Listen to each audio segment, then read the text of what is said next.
I'm going to go back and talk Caltech basketball. This is one I've been looking forward to. Saw them win earlier in the week against Redlands, much to my brother's chagrin. And then, of course, I texted him and said, you might want to feel better about that loss because Caltech just beat Whittier. He certainly felt a little bit better. I don't know how great he felt, but if you're a Caltech fan, you've got to be thrilled. So joining us on the Hoopsville hotline is Dr. Oliver Eslinger from Caltech, better known as Doc. Coach, thanks so much for joining us.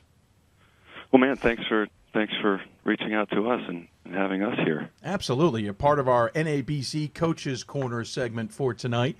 Coach, got to say, we had you guys on a couple years ago, or a few years ago, when you ended that much longer streak, to be sure. And you said at the time, listen, I think there are good times ahead for Caltech. You guys have certainly had good times in the sense that you haven't had that repeat of the struggles necessarily overall. Certainly the conference is the conference, but is this maybe the sign that things are finally turning just a little bit for Caltech?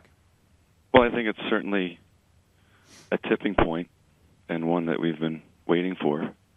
Yes, we had to wait a little longer than I wanted. Sure. I mean, I was looking forward to talking with you much earlier, I think. Yes. But as I said, no, we're very happy with our progress and all the work that we're putting in from a team standpoint and also a program standpoint and a department standpoint here. So we're certainly headed in a good direction and one that we've been envisioning. Tell me a little bit about the game against Redlands. This was a game I was watching online, and it came down to the end. They got a very nice look at the top of the key to tie it. You guys call timeout, come down, and have a running layup. Seems a little redundant, but it wasn't a traditional layup. It was a little off balance, and it fell through. 0.7 on the clock, and I'll admit they got a heck of a look at it at the end of the game to almost force the win for themselves. But I could tell the excitement was building from your team. Yeah, that was a nail biter, a very intense game. It was a great game. It was a defensive game. And somehow we ended up being able to execute and make some plays down the stretch. And Casey Amizio, I mean, he's a heck of a player and just a terrific finisher. And he was able to maneuver himself in there and flip that thing up off the glass. Yeah, exactly. You have to see some of the highlights of it, watching it. He's certainly a good talent, and that's, I think, the thing that's changed a little bit for you guys. You've added a lot of talent for this team. I don't know if I was talking to you or some others who compared to the MIT model, where obviously you're familiar, and how MIT is succeeding, WPI is succeeding. Certainly other schools are having some success when it comes to being an engineering high academic school. And then succeeding at athletics as well. Is this kind of the sign of what we're seeing here? You're starting to get some talent who is really smart and just wants to play and compete as well? Oh, yeah, for sure. I mean, teams have to have talent and personnel to compete and win. I think, it's always going to be a challenge at Caltech, always going to be a challenge, recruiting-wise, because of the size of our school and just how rigorous it is here once you're here and how hard it is to get in initially. So, we spend so much time trying to make those contacts and connections and figure out who has a good shot of being admitted. And then of course, getting them here.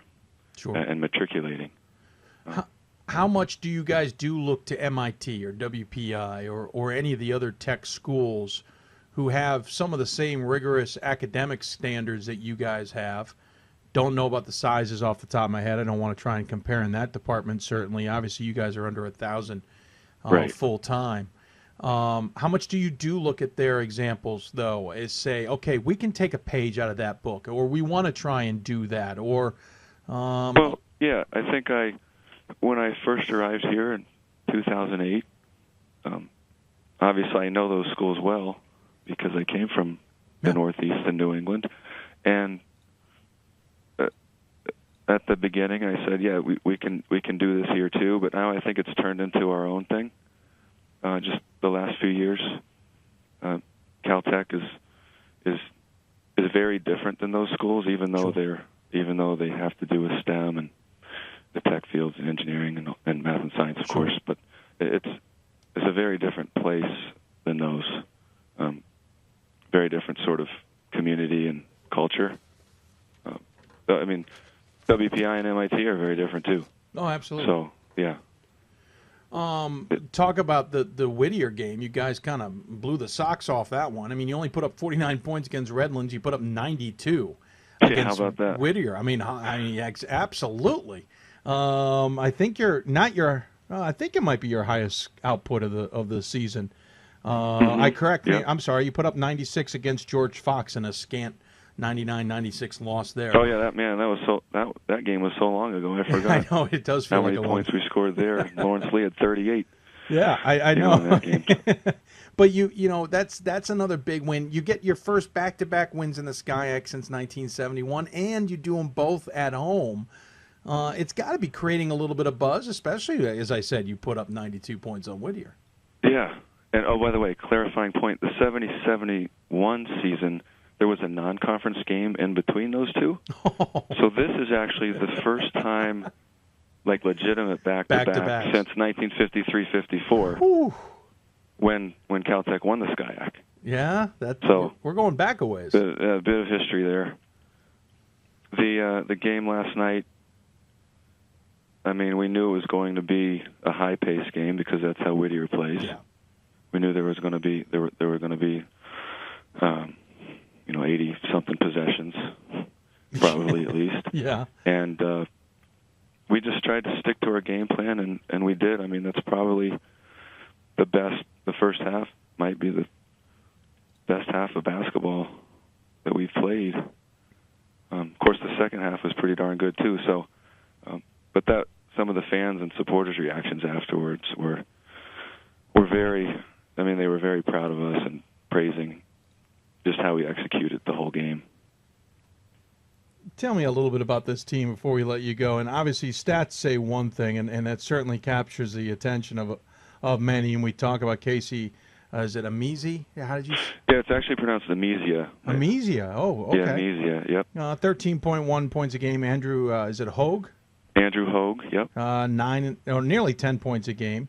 And you certainly have other guys, but I mean, listen, we all knew you were going to get guys from a lot of different places. You got them from California, North Carolina, Maryland, Minnesota, Arizona, even Hong Kong, even Qatar. Fascinating enough. Nasir there. Is it Al Reyes? Nasser Al Reyes. Yep. He's your third leading scorer on the team.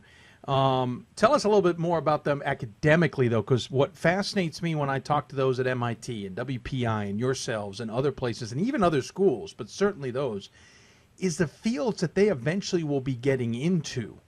And you don't have to go through every single guy, but what are some of the majors, or what are their academic, disciplines that are certainly more important than a basketball game?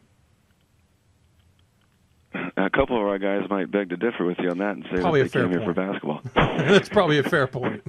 But mechanical engineering and computer science and business economics management and math are really, I think, the more popular ones right now for our team. Huh.